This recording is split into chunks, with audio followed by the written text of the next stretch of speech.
So welcome everyone to Real Change Live. We're really excited to do this special edition. And this special edition is about living with a cancer diagnosis. And I've chosen to do this one because when I did the series, when I'm doing the series with Dr. Bill on the mental and physical disorders that can impact people, when we're looking at physical disorders, there was a question from someone in the audience who was saying, I have a tumor and I have a lot of thinking about that. And I have a lot of thinking about how maybe I've done that to myself through my own thoughts, and a lot of thinking around what that means for me. And I just don't know what to do with all my thinking. And it really struck me that a cancer diagnosis, any physical diagnosis, but especially cancer, seems to bring up a lot of anxiety for people, sometimes depression, sometimes a lot of stress. And I know two wonderful, amazing women who have lived with cancer diagnoses. And the light, oh, feel really moved. And the love and the grace that shines out of these women, I just wanted to share it with the world. And they've got different stories to tell, but they both have an absolute certainty in knowing that their cancer diagnosis did not impact who they really are, and that there was a place that they could contact inside themselves that was independent of the cancer that they were living with. So it just seemed to me that, you know, this is close to home tonight, because my father and my sister both died of cancer, and my mother-in-law is living with a cancer diagnosis right now. So cancer is something that I've witnessed and experienced and lived with as a family member. And I just know that when you have someone in your life and they receive a cancer diagnosis, the first thing you want to do is figure out what can you do to support them. And I could not think of anything better than to hear the stories of Molly Gordon and Wendy Suzuki tonight. Don't know if I said your name right there, Wendy, but you can correct it. So that's what we're going to do. We're going to hear their stories tonight, and people will have a chance to ask questions. So if you want to ask me a question, then please just send me a message on the chat. But we were a smaller group tonight, so we'll be able to call on you and you'll be able to ask your question. But the format tonight is that Molly will go first and tell us her story, and then Wendy will share hers, and then we'll really open it up to anything that you want to know from these wonderful women. So, Molly Gordon, would you like to tell us a little bit more about yourself and your story? Wow. First, thank you for being here, and thank you, Elizabeth, for the opportunity to be here and share this story. I was diagnosed with breast cancer in June of 2015. My primary care physician found a lump when she was just doing my annual exam. And when I got home after that exam, I felt around and I went, holy crap, I remember finding that lump 3 months ago, and I'd made a mental note because I knew I had an appointment coming up. Maybe it wasn't 3 months, but I knew I had an appointment coming up, and I just made a mental note to check with her. And I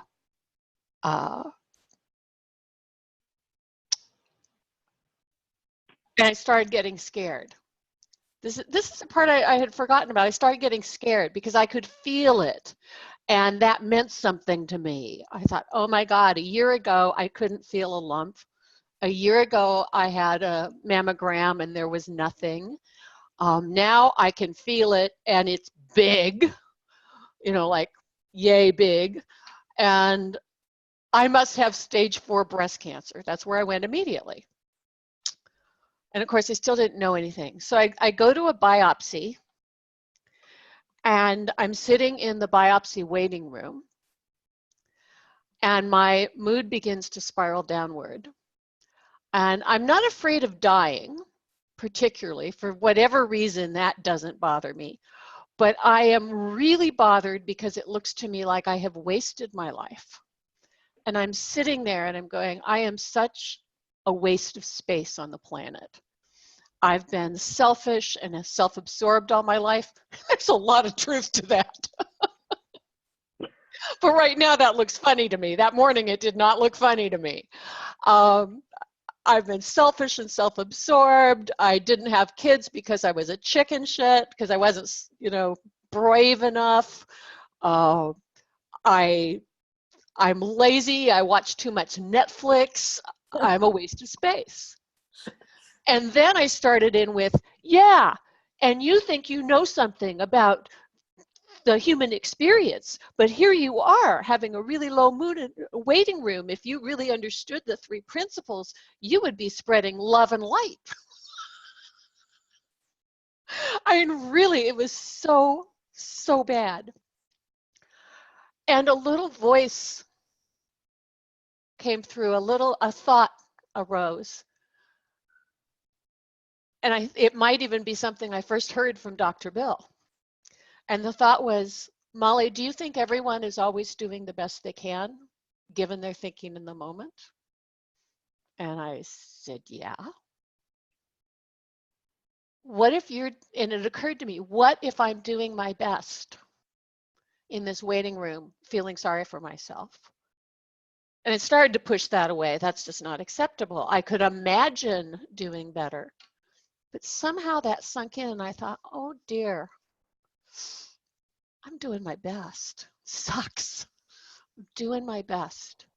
And that cracked open a door of compassion for myself that also extended to other human beings. I continued to feel really bad about myself that morning.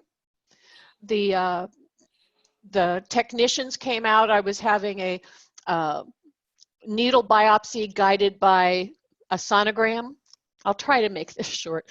And the technician came out and she was so kind and she gave me a warm blanket, and she and the doc, who is also a woman, were smart and funny and matter of fact, but also obviously deeply committed to making this experience feel as safe and positive for me as they could. And I was so touched by their care and concern. And at the same time, I'm going, see, they didn't waste their lives. They weren't selfish. So I've got this craziness going on and also this profound gratitude. And it was just a wild experience. Now, the payoff for all of this didn't really land until the next day. And the next day, I was in a different state of mind.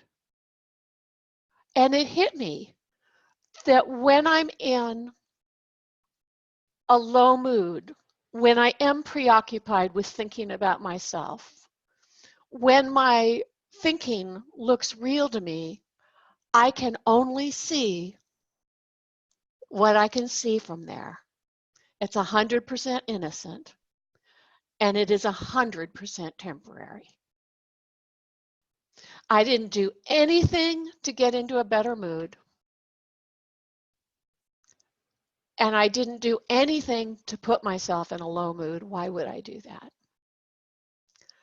And this may seem really odd, but out of the entire experience of breast cancer, I ended up getting a bilateral mastectomy, had both breasts removed. I had radiation on the left side. I went through reconstruction. The whole thing, for the most part, was kind of a non-event.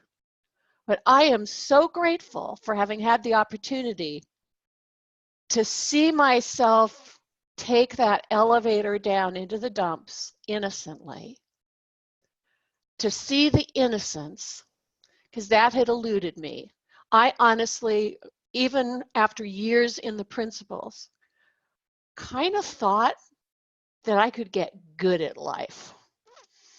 And that if you're good at it, you won't believe you're thinking, ever. If you do it, I was still caught up in getting it right somehow.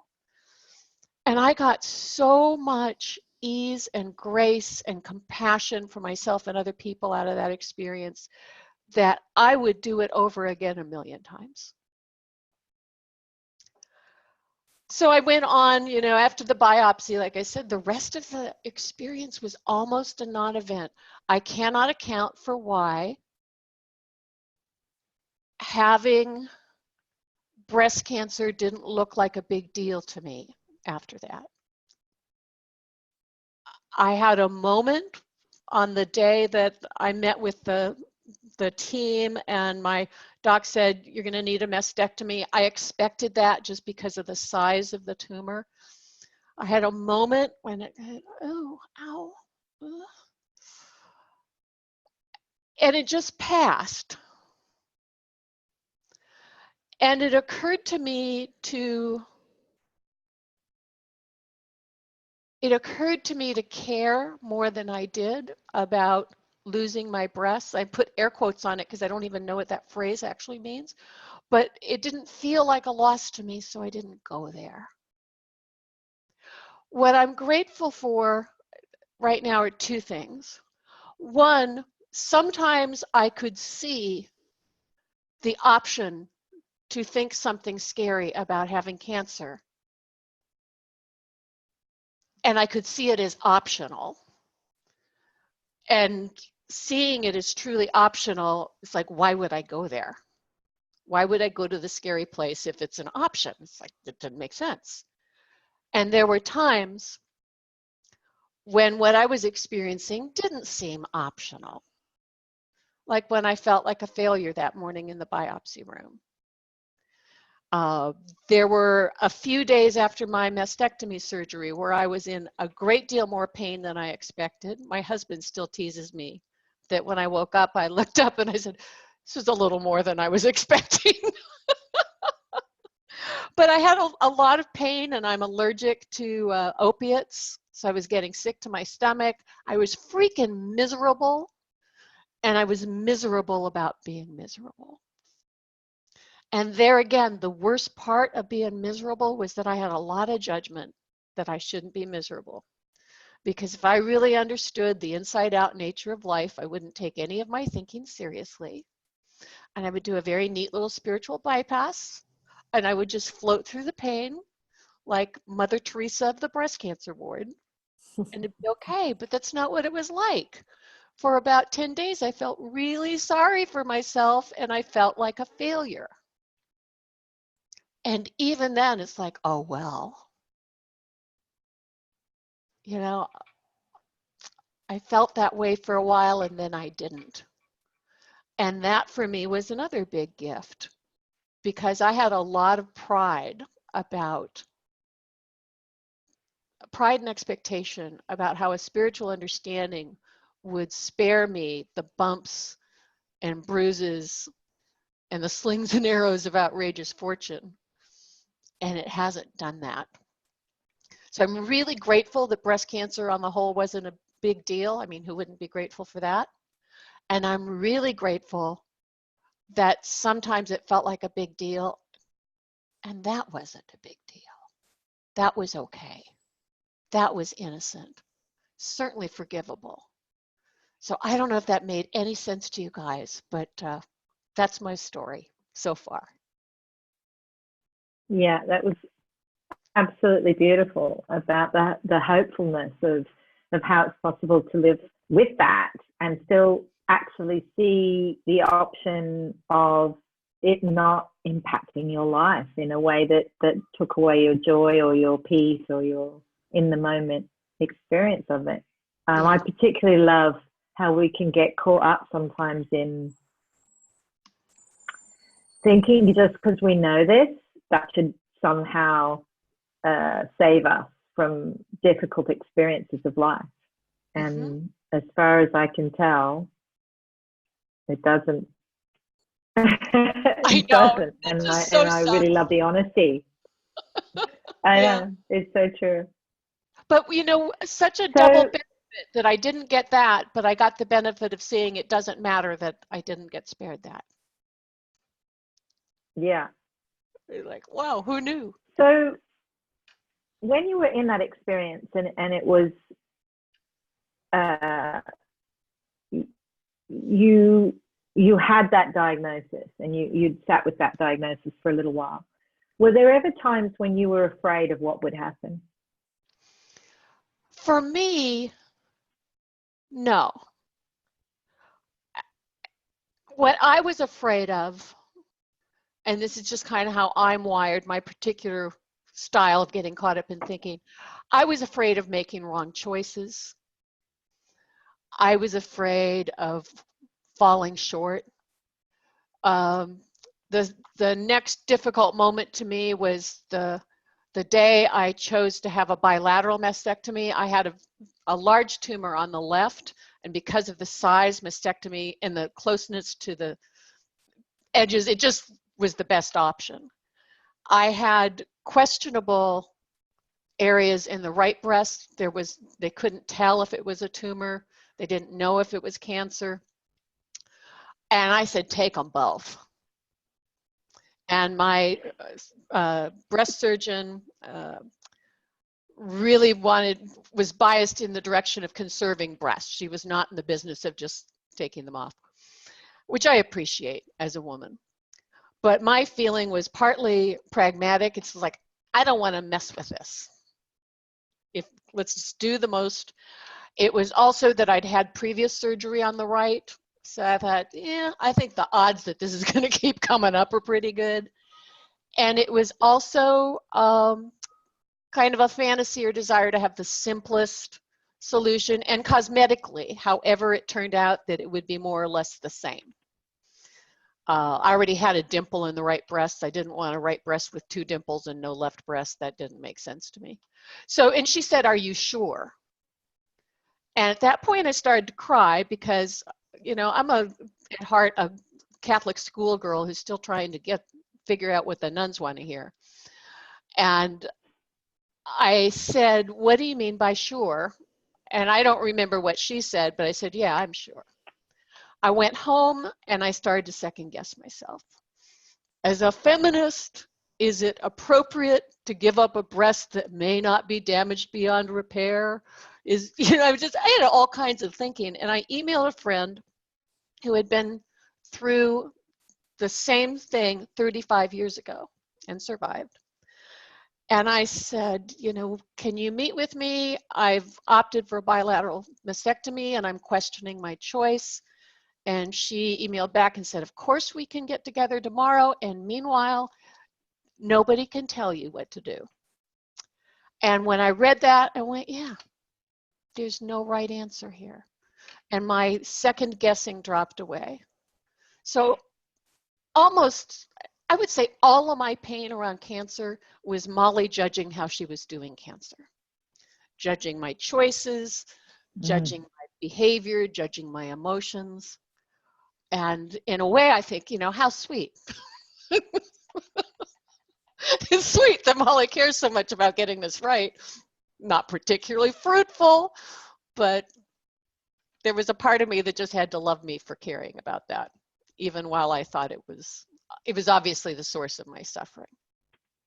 It's so beautiful what you point to there, is that suffering is always a function of our thinking, happens in our thinking. Mm-hmm. So you said something that I just want to pick up on because I think it's a really great place to kind of really focus your story and maybe end your story, is you said death didn't bother me. Mm-hmm. You said something about that early on, that death didn't bother you. And there's also such a grace and lightness that you have when you tell your story, and I believe it. I believe that you did approach it in the way that you said. What would you say to people who are kind of afraid of dying, and what you see about that given you this lightness? I'm not sure, Elizabeth, because what I'm not sure about is I don't know how helpful it would be to someone who's in the grip of the fear of dying for them to hear that I wasn't. It would really depend individually on the connection I felt with the person and what I sensed might be useful. I think because I would not want to set up in them the idea that they're wrong to fear dying. It's like, hey, I don't think it's fruitful to criticize myself for being self-absorbed and full of self-pity, although I see what a limited payoff it had. So I don't think it would be helpful for me to tell someone not to fear dying. And if it felt useful, I would happily offer my perspective. But like, I'm not afraid of dying, but the idea of my husband dying totally flips me out. Totally flips me out. So I think I hope what I would do is just let them have their experience. And if it looked helpful or felt helpful, point to the shifting nature of experience. So they might find their own hope, that they don't have to get over fearing dying in order to be okay.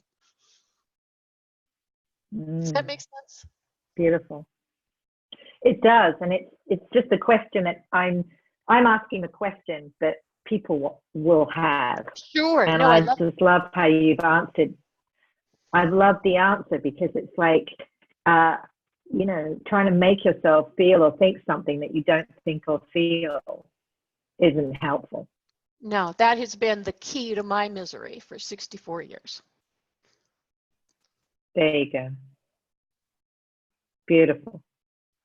Is there anything else that occurs to you to share before we introduce Wendy? No, just thank you, guys.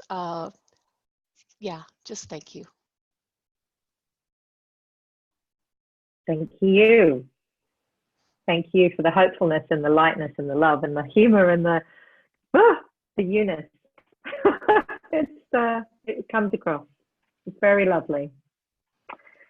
So I want to introduce Wendy Suzuki, who I very first met. She was on a stage. I saw her, and she was full of. I didn't know what she would be talking about, and then she told her story, and it turned out that she also was diagnosed with cancer and still has that diagnosis.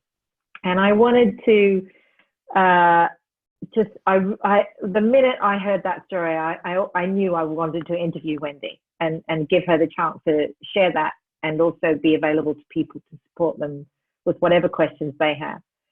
So really, it's my privilege and my pleasure to introduce Wendy, and for Wendy to tell us a little bit about her and her story. So welcome, Wendy. Thank you. I'm touched as well from you just saying it's your privilege to talk to me. So thank you. It's my privilege to be with you guys. And I loved every part of Molly's story.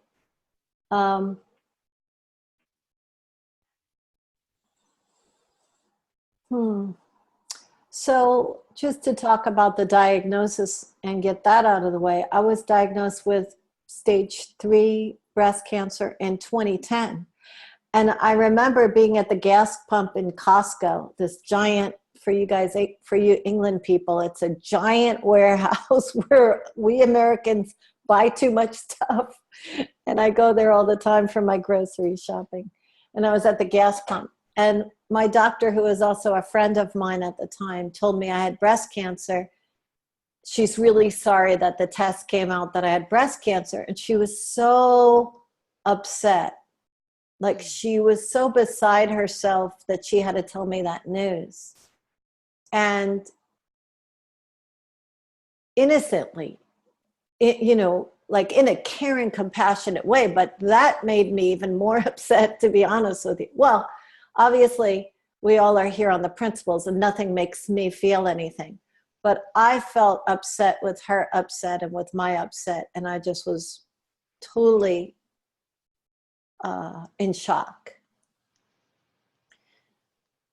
So at that time, 2010, I had done a number of things, maybe for 40-ish years, to try to change and fix myself. And some of them are lovely.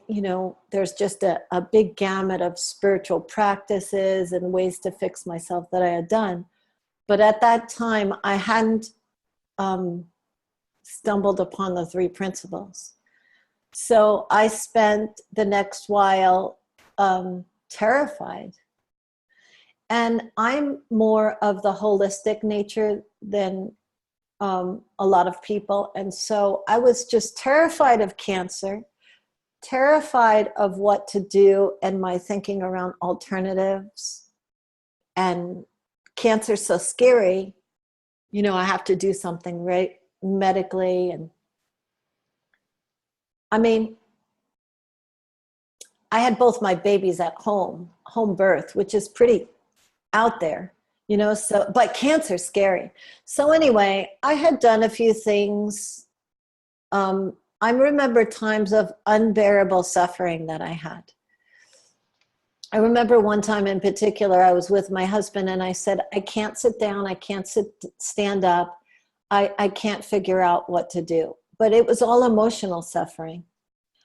And he said, well, why don't you just meditate? Because at the time we were doing this kind of meditation where you just really accept where you're at without any resistance. So as soon as I did that, I just calmed down a teeny bit. But then I went on for the next 2 years of going in and out of that, trying to make a decision. Do I do alternative?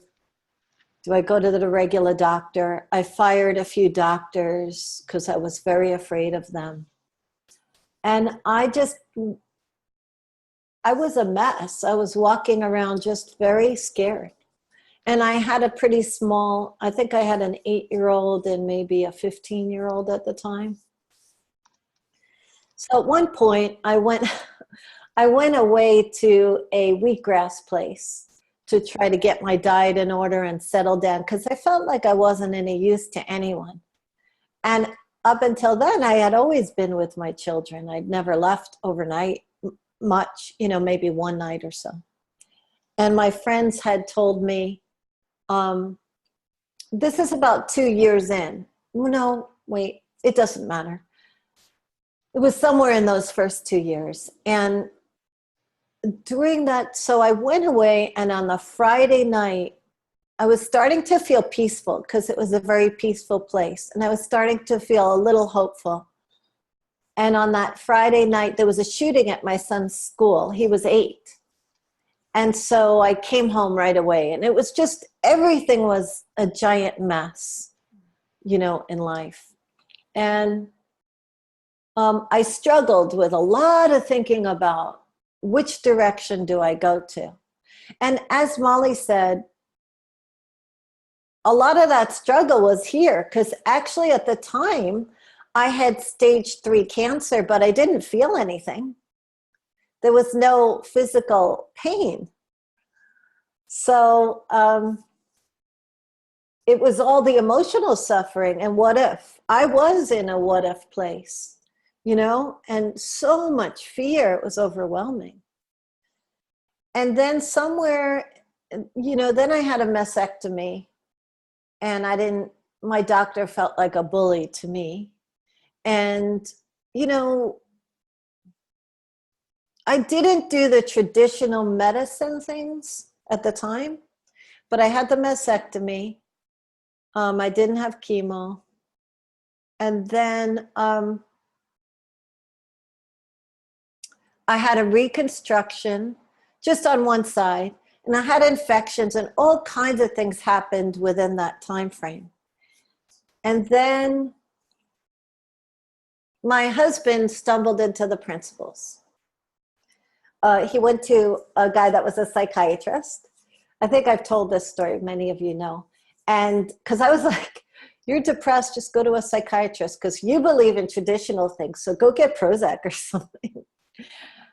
Because me, I'm the holistic person. Well, he goes and he comes back, something really deep shifted for him. So I went, and all of a sudden I'm spinning about cancer or something, and everything got quieter than I'd ever experienced before, even trying to meditate. And I'm like, what is this? Did this guy hypnotize me? What is that? You know?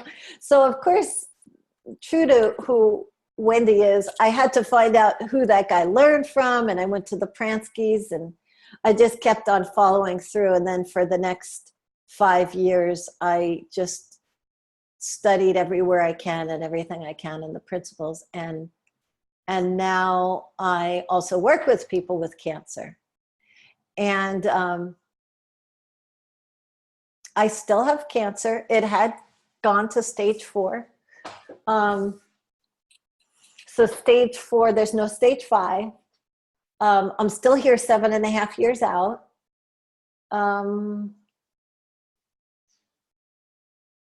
But I feel good. Most of the time I'm happier than I ever was before I had cancer. Now, I'm not a very positive kind of a person. I've tried, but she doesn't do that. She's not this optimistic person. But somehow, with understanding the principles, I just don't spend a lot of time going over in the direction of like the mud, like when I'm in the mud and I'm in fear, because from time to time, the principles has not gotten me immune to fear. But what it does is I don't spend a lot of time messing with it or trying to fix it anymore. And I wake up the next day, even the days that I think I'm never going to wake up. Like I think, okay, I'm depressed and that's just the way it's always going to be. Because that's my experience. When I go down into a mood, I experience it very heavy, and I really, really believe it still 5 years later. And then all of a sudden a miracle happens and I wake up. And, I still see doctors about every 3 months or so, and I get PET scans, and I have to go to the PET scan and decide what to think about. Well, now it used to be that I went to get a PET scan and I couldn't basically breathe until I had it over and they told me I was better. And now I do anything but think about what the results are going to be. If I find myself going down the road thinking about what's going to happen, I say, like, do anything else. Watch a scary movie. Do anything but that. Because I find that once you understand the way the mind works, you have the chance to not try to fix and mess in that mud to try to get better. So I felt bullied by my doctors before, and now I figure if my doctor is kind of jerky, which some of them are, the way that I feel inside is up to me. So I'm going to get the best doctor for me no matter what. I don't need, like when I first picked my doctor, I picked him because he had a good bedside manner, basically. And now I just want somebody that's going to be the best for me. Even if I go out of the doctor's office and I have a momentary feeling of fear or something like that, I know that's coming from inside of me. So my most recent experience is that, okay, so I still have stage 4 cancer and I'm still interested in new treatments and maybe alternative, maybe traditional. I still want to get better, but I don't spend a lot of time in I could feel good now if I know I'm going to live or I know I'm going to get better. Because that didn't help. I thought that was helping. I thought that was helping me find the right doctor or the right thing to do. We're all just so innocently trying the best we can, as Molly said. So I recently went to an alternative cancer symposium in Florida, about 1,500 or so people. And I just go there with my heart seeing, well, I wonder how I feel about that doctor. And I'd go and talk to him and just see what's next instead of this whole plan. And I suffer so much less. Another thing is that I've worked with cancer, people that have cancer, and it's been very amazing to see that one day I worked with this one woman that was very depressed and very upset. And by the end of the conversation, she still didn't really understand what I was saying. And she saw me as being able to handle cancer and have this great attitude because I'd been dealing with it for so long. and she had only been dealing it with for a year. And at the end of the conversation, she told me she was in remission, and I thought, wow, that's really funny. Here she thinks I'm doing better just because I've been dealing it with longer, but she doesn't even have cancer right now at this moment. But she was so busy, which I saw myself doing in the first couple of years. She was so busy thinking about what if it comes back. Like she had so much suffering for that. So I got off with the phone with this woman, and afterwards I was pondering, oh my, I have an appointment with another woman who's been diagnosed with 3 months to live. That's going to be fun. You know, I'm being sarcastic. I was like, oh my gosh, she was so depressed. I wonder what this one's going to be like. And so I get on the phone with that woman, and she has 3 months, or she's been told she has 3 months to live. And she's 100% in her life full. She's angry at her husband. She can't believe her kids do. And she was just so in her life, living it. So again, even though we know that if we've been looking at the principles for a while, it's still always such a miracle. And when I get all upset and caught up in my, for sure, it's true, this sucks, I can't believe it, and it looks like I'm never going to change, and then I wake up the next morning or later on that day, and I'm always feeling like, what? How did that happen? What a miracle. It just moved out of the way. And I think it moved so fast because I don't put a lot more meaning on it. Like I really got along the way. So that my knee-jerk reaction will be to feel like, okay, you're a 3 principles practitioner. You shouldn't be feeling this. Oh my God. And I start kind of going down that road a minute. And then I'm like, wait a minute, just leave yourself alone. Who cares? Whatever. And then I pop up back out of it. It's always a miracle to me. So I went to the symposium with about 1,500 people, and I found it very interesting that the alternative people really want to be mad at the traditional people. Like they say how bad and wrong they are. And so my next thing, I want to be a speaker at that symposium and teach people about the truth about where stress comes from. Because a lot of the times they think people with cancer put a lot of attention on how it's a personal thing and they created it, and they're somehow traumatized. That's why they got cancer. So all that, if you could see it, it's like putting meaning on top of just having cancer. Like, and all that meaning is all that more and more suffering. Now, there was a time about a year ago, somebody said to me, everyone with cancer has trauma. And this was a person that does the 3 principles, or that's what I heard. And I thought for about a day, oh, okay, then I have to fix my trauma. And that felt good because I thought, okay, well, if I could fix my trauma, then I could get better from the cancer. It felt good for a minute. Like there's something to do, so I could do it. Like, you know, that mind wants to get busy and do something to get yourself better. And then the next day I kind of woke up and I thought, oh, wait a minute, there's nothing wrong with me. And it doesn't feel very good to think that there's some traumatic thing in my life that happened to me that I need to fix. So I'm having this interesting journey and working with people with cancer, working with people that want to continue to think that there's something really wrong with them. And it's just amazing. It's always amazing to watch myself wake up and to watch people wake up. So I recently had a client that I did a 3-day intensive with, and her husband died within about 6 weeks of having cancer. They had no notice, nothing. And she, prior to that, had studied a lot of the secret type things where you create your reality. So it was so interesting to watch it unfold, because if you create your reality and your husband died, then what did you do wrong? And that feels so horrible. And when she started understanding the principles in the 3 days, it's miraculous. It's just to watch her now, how it's not that she's not grieving from time to time, but it's so different than taking everything so personally. So I'm really happy to share.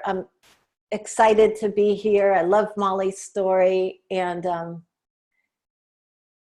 I don't know what I would have done without the principles on having cancer. You know, how would I have, it would have been really miserable to live with cancer and think about it all the time. Because you think that if you think about it, you're going to fix it. You know, it makes sense. It's innocent. It's just us human beings having it a little bit backwards. And that's always my knee-jerk reaction, because I'm so used to thinking about it more. Like, oh, okay, Wendy, you're upset. What upset you? Why? And then I'm like, oh, wait a minute. You don't even have to think about it anymore, because any more thought or add-on thoughts. So I help a lot of people with the add-on suffering that we do. So it's a pretty fun life in the meantime. A lot different than the first two. I want to ask you more. Yes, it sounds like it was a big shift.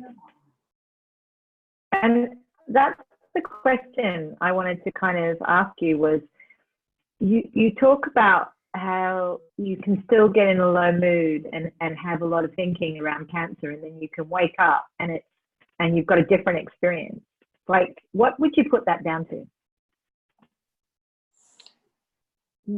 Like, why does that happen? Is that well, you notice that's happening, and I'm guessing people who might listen to this podcast go, how do I have that experience? I want that experience. How do I have that? How come she can have that? So if you could talk to that a little bit, that would be really cool. What do you make of that? That's so cute that you say, how come she can have that experience? Because I talk to my friends that have been in the principles for a while, and I'm like the only one that seems to really go down as far as I go down, because I could go down deep, you know. I tell this story sometimes with people. If you're swimming in the ocean, all those years that I was trying to fix myself, it was like I was trying to grab onto this, hold on to the life preserver because something has to fix. And then you finally, you start understanding the principles and you realize you could float all along. So when I find myself getting very caught up, what I used to do is try to fix it. Say, you're feeling bad, you got to figure it out, do something about it. And the way I see it now is, so if I'm back in the water again and I'm kind of dunking underneath the water, I usually pop up because we're resilient. You could go down. It's okay to go down. Like, I didn't know that it was okay to go down. And when I go down, I still don't know that even today. Like tomorrow I might go down and forget for a minute that it's okay to go down. But then I usually stop resisting. I think Molly kind of talked about that. Like, you don't have to be afraid of going down under the water because you pop back up. But this is the thing. If you go down and then you say, oh my God, I'm down, I got to do something about it. That's like taking a 25-pound weight. And then you say, oh my God, I'm a 3 principles teacher. I've got to fix it and do something else. And oh, this means something. So each time you add on some other thought, which makes sense in the moment because you're trying innocently so hard to fix it. So all those things will weigh you down and they will take you down to the bottom of the ocean. And then it's a little harder to get back up. Once you drop it again, you do get back up. So if you allow yourself to go down when you go down without adding so much weight to it and making meaning of it, and really seeing, we really just are these innocent creatures, and we're trying the best we can to do whatever we do. We're just trying the best we can to somehow have a decent life, somehow feel good. So what happens to me if I go down under, I, at some point, usually remember that it's not helpful to carry those extra weights and make meaning. And I always say this too, it's like, there's no clean clothes in the dirty laundry. Like, it seems like there is every time I go down. Like it seems like for a minute, my knee-jerk reaction is, oh my gosh, you're down. This feels terrible. You got to feel good. But going in there to try to find like the clean clothes, it's never clean. And so you just kind of leave it alone, and then you just allow yourself the space to do something else. Like this is the thing I just told a client today. I forgot about this. So one of the things with breast cancer that I had is last year, I didn't even know this. I spoke in Los Angeles and I didn't feel very good. Well, I had an infection. And now that I've had cancer for a while, I saw this thing on my breast and it kept growing, and then it would go away, come back and grow. And I'd look at it and I think, well, is this something I should worry about it? I'll wait. So now I just kind of take my time and wait. Well, it turned out where the implant was, there was an infection, which had nothing to do with cancer. So even that, I went in to see my doctor and he's like, oh my God, you know, it's either cancer or it's an infection. And I'm thinking, you know, why did he tell me that? And then I didn't even put any weight on that. I just went to the surgeon. She ended up, well, now I forgot why I was telling you guys this. Oh, okay. So she ended up taking the implant out. And then, yeah, so I went through a lot of different things with that, pain and falling down and feeling bad about it, jumping back up and being resilient. And what happened was after that, I got this thing called a wound vac. Some of you guys might know what it is because it was an infection. So it's like this open infection, and they put this little thing in it so that it miraculously vacuums out any infection. It was really quite a cool gadget. It felt terrible, but it just was like interesting that they came up with this idea. Oh, and you have plastic all over your chest. It's like those, you know, things we vacuum our food with. So there's all plastic, so it's airtight. So they're pulling out the infection. So a month later, when they finally took the wound vac off, I had a gaping hole like this. And I'm looking at that hole and I'm thinking, there is no way, no how that can ever close up. And what they wanted to do is close up from the inside out so that an infection, you know, they didn't want to sew it because they didn't want to sew in the infection. They wanted it to close, close, close, close. It miraculously closed up. It was a gaping hole. My body did that. Like I haven't even talked about this since a year ago. And it came up today. I'm still flabbergasted that a human body can do that. And so that's how we are. We're resilient in the emotions. Now, if I had poked on that hole and tried to make it close, I would have just made it worse. But the body did that.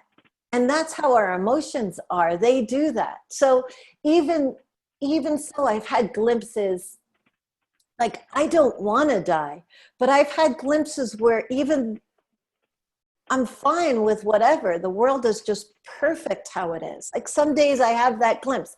Then another day I might go down and say, this just sucks. I can't believe it, and be really upset. But that's how it is. It's like when we were little children, you know, you fall down and then you get up and you still want to learn how to walk. Now, they don't think a lot, little children. They hadn't learned to do that yet like we learned.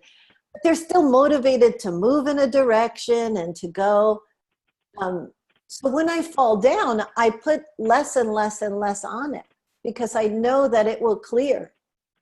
I don't even know, just to be totally frank, when I'm down, I don't always know that. When I'm really down in my dump, I just think it's over. The principles are stupid. Like if you talk to me, any of you, when I'm in a really low mood, I will tell you, yeah, they don't work. Forget it. It's stupid. Not that there's anything to work, but I'm stupid. But I just don't even put a lot on that. So what? I think I'm stupid today. So what? I think the principles are stupid today. And I just don't even try to make anything of that. And then before I know it, I wake up and I'm like, what happened? It's a miracle. Just like that gaping hole. How I still am I'm still amazed because, you usually stitch big holes like that up. But in the moment when I had the gaping hole, it didn't seem like it would ever close, It's just the way you feel when you feel bad. You just seems like you're always going to be that way. So don't worry if you feel that way. Like, I didn't understand it in the beginning. Like, I got so high in the beginning from the principles, I just thought I was always going to be so high. So then when I went down. And then I made a lot of that. I was like, that means this, that, and the other thing, but it doesn't. Absolutely beautiful. I love your analogy. So does Anne McCloskey. She loves it too. So okay. I just wanted to give a few minutes to anybody who's got any questions for Wendy or Molly, anything that you would like to ask that would be helpful to you. You can either raise your hand or you can send me a message in the chat. So who'd like to ask Wendy or Molly something?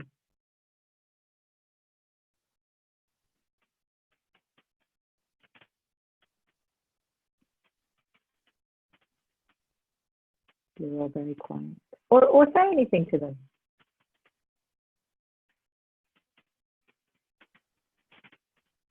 I'll say something if no one wants to say anything. To Molly.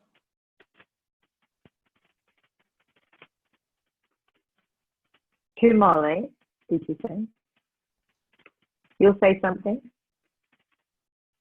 Or Molly can? Yeah. I've got a question for both of you, and whoever wants to go first.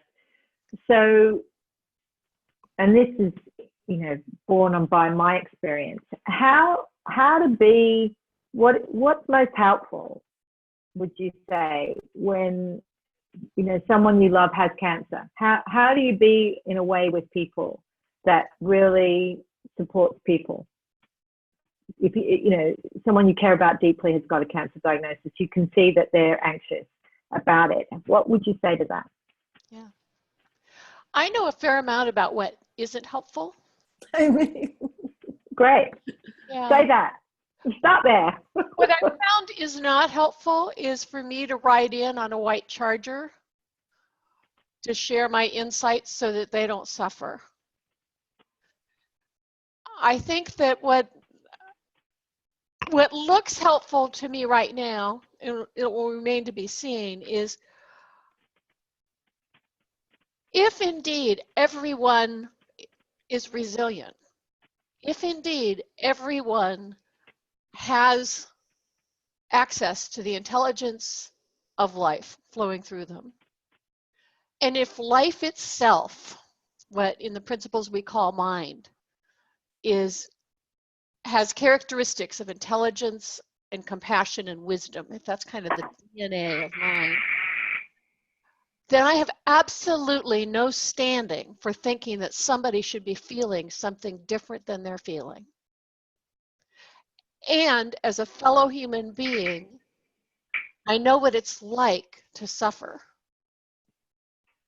And it has seemed to me often in my life that being seen and acknowledged and witnessed, however I was feeling, has seemed healing to me in my life.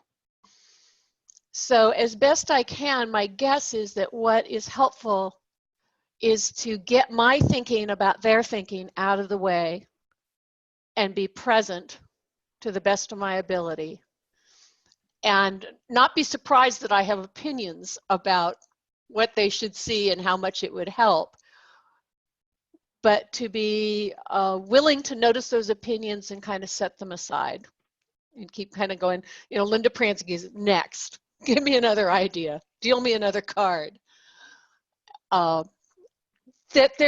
We talk as principal practitioners often about pointing people to their wisdom, pointing people in this direction. And what I'm present to these days is that we point by the way we show up, not just by what we say. So if I want someone to see that they are resilient and whole, then I need to start by seeing that they are resilient and whole. And when I really see that they are resilient and whole, it doesn't look to me like they need my help. Incredible. That's so true. And then it may occur to me to say something, but it'll come from a different place. Wow. That's really powerful. Really powerful. Would you add anything, Wendy?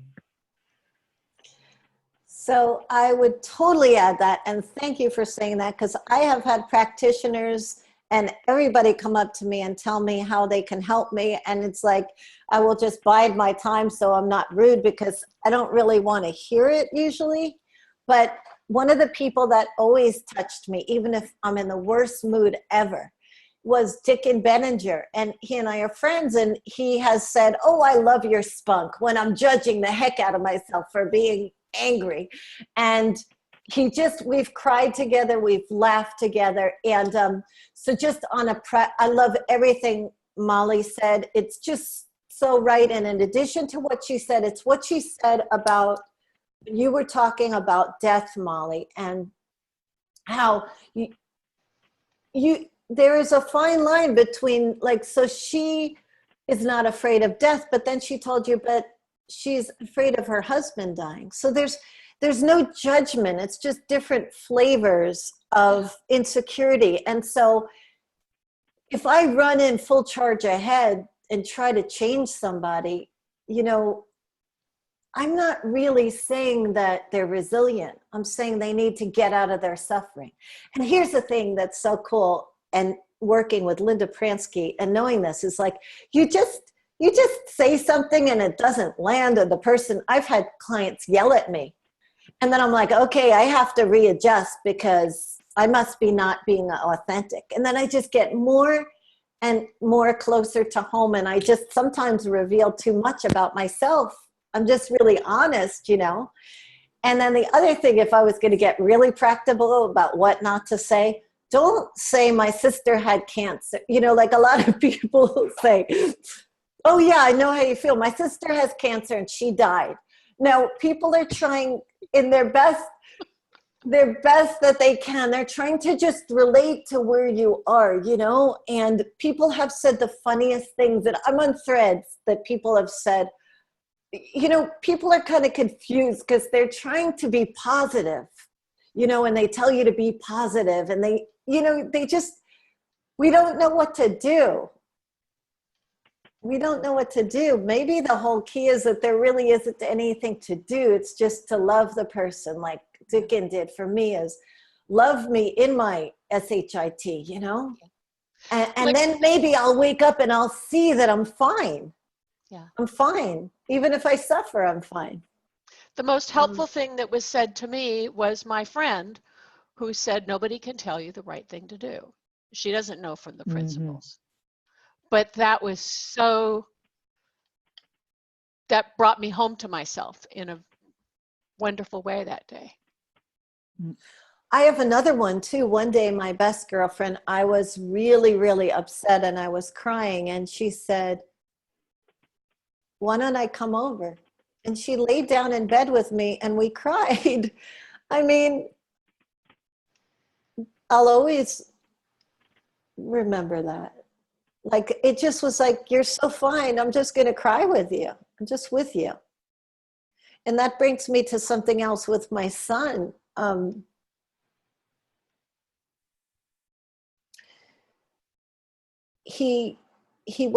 22-year-old used to be really, really scared of me having cancer, and he couldn't talk about cancer. He'd say, okay, Mom, you're going to beat it. Just be positive. Like, I couldn't say anything, and there was just a lot of fear in the relationship. And something happened where I think he got an insight. It wasn't even in the principles. It was just working in a camp for kids with parents with cancer. And he came with me to a doctor's appointment, and the diagnosis wasn't good. It had progressed, the cancer. And after the doctor's appointment, we just sat in the car and cried together. That's it. I didn't have to be afraid of how he feels. He wasn't afraid. We just cried together. And it was so interesting. I asked him, did you feel that recently? I said, did you feel that too? Because I tell that story a lot. Because how many years did I try to not make them be afraid or not say anything and not try not to upset them? And generations of lying about your feelings because you're afraid that that person isn't resilient. But what a beautiful moment we had together crying, and what a beautiful moment my girlfriend and I had together laying in bed and crying and just being with that person. It's incredibly beautiful what you're both pointing to. We've actually got a question from Tanya. I'm going to read it out. She says, to Wendy, when talking with someone well-versed in the secret and you create your own reality, so that kind of way of thinking, how do you explain the subtle difference of your thoughts create your feelings, which are your reality in the moment? So how do you make that distinction? I usually get baffled for a minute, depending on where the person's coming from, because it takes me a minute to get off my high horse that stuff is BS, you know? So first I have to deal with Wendy's personality and say, just shut up. Now, here's the thing, Tanya, not everybody wants to hear that. Like I like Michael Neal's story. He'll say, if you create your reality, then create a pizza right now, you know, in your hand. And so the person has to, it's funny, you'll feel it for yourself. The person has to want to see something different. I think that the woman I worked with, Katie, I think to blame herself for her husband, to take cancer personally was so painful. And that was the only thing she knew how to do. See, I think it's such a subtle difference. It's like you create your reality in your head and you create your reality in form. And so to me, I think the secret is more saying you create reality in form. Well, how could that possibly be? I mean, we live, we die, trees grow, they die, you know, animals attack each other. So so I don't even know how I do it, but what I have to do is shut up, because I have so many judgments about that way of thinking because it never helped me. And hear if the person really wants to hear anything from you. But I know that Katie was in so much pain, she was ready to hear something new. Because thinking that you created your cancer really is painful. Yeah. Like thinking that, yeah, that was painful to me. I didn't like that feeling. I don't like feeling wrong. I spent so much of I'm 57 now. I spent like 50 years feeling wrong. Well, not 50, maybe let's stay 5 on. Mm-hmm. Mary has something incredibly beautiful to say. She said that she felt she had to fix her I had to fix my daughter as she has terminal cancer, not because she needed fixing, but because I couldn't handle it. I want to thank you, Wendy, for allowing me to see that I was thinking that I was afraid that I wouldn't get over it if she died. Now I'm so much more at peace with whatever happened. It's really special. Do you want to say anything, Mary? No. Thank you for sharing that. It's really moving. I have to say, I'm sitting here thinking, okay, time to retire the white horse, Molly. I know. I could feel that it didn't work, but I couldn't figure out what else to do for the longest time. Yeah. Yeah. No, for me, you know, I'm saying, not you. Yeah. I still do it. I did it to a friend the other day. You still do what? I ride in on a white horse and point people to the spiritual truth behind their experience when they haven't asked me for help. You know what? We're so innocent. We all do that. I do it all the time. You should hear me with my kids. I'm so human. But luckily, all you need is a few teenagers to tell you how bad and wrong you are, and you'll get it, you know. Yeah. Oh, But every so time, true. as Mary points out, every time it's what Mary was pointing to, it's that I'm having trouble with my thinking about somebody else's feelings. And I manage it by trying to get them to change how they feel by, it's just so crazy. But yeah, and it is innocent. It is innocent. It's beautiful. I It's think, just point. Mary, also I did that for 15 years with my first son. Like I was so afraid of his depression, because if he got depressed, then I would get depressed, then I'd be no use. And I was so afraid of how I'd feel.